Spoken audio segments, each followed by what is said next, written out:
There is perhaps no more valuable commodity in boxing than a boxer who comes from Mexico.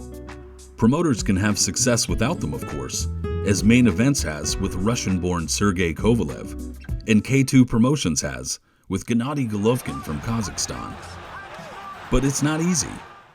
Neither of these countries has a storied history of boxing champions, and Americans of Russian or Kazakhstani descent don't have much of an impact on American pay-per-view buy rates. Mexican fighters, on the other hand, have two distinct characteristics that make them very desirable commodities. First, their reputation for fighting a uniquely violent style, popularized by legendary boxers like Salvador Sanchez and the great Julio Cesar Chavez, who both took and gave punishment in large amounts.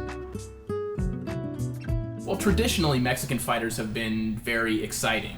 There is a school of thought that every Mexican fighter is tough, he's rugged, he likes to fight on the inside, and of course that isn't always the case, but if you look at popular Mexican fighters throughout history, most of them have been guys who like to fight on the inside, they like to throw a left hook to the body, and in general are crowd-pleasing and aesthetically pleasing fighters.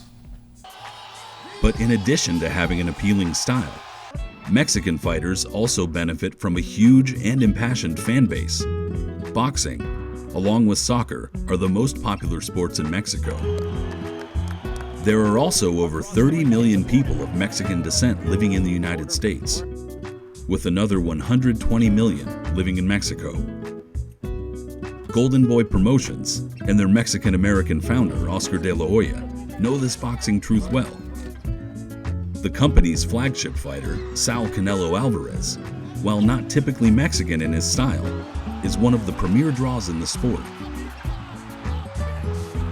To be quite honest with you, the first reason why he became popular is because he has red hair, because he looks entirely different from any other fighter from Mexico. But quickly we realized that Canelo was a prodigy inside the ring, and that even though he wasn't necessarily a traditional face-first Mexican brawler, he had a bit of a style in the ring. He was a boxer, he was flashy at times, and over time, as he continued to beat big names and as he continued to be brave and accept any challenge that was thrown his way, that popularity has grown to the point where, arguably, he's the most popular fighter in the world right now. Golden Boy Promotions competitor, Top Rank, always has a few high-profile Mexican fighters in their roster.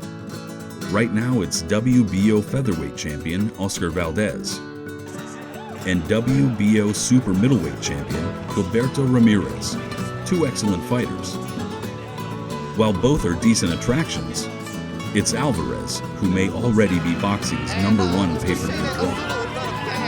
He was part of the second most popular pay-per-view of all time when he and Floyd Mayweather Jr. generated 2.2 million buys and $150 million in 2013. And when the day comes, when he finally fights Gennady Golovkin, the two won't approach those lofty numbers, but, helped by Alvarez's loyal Mexican supporters, should be able to produce a very substantial payday for the two fighters and their promoters.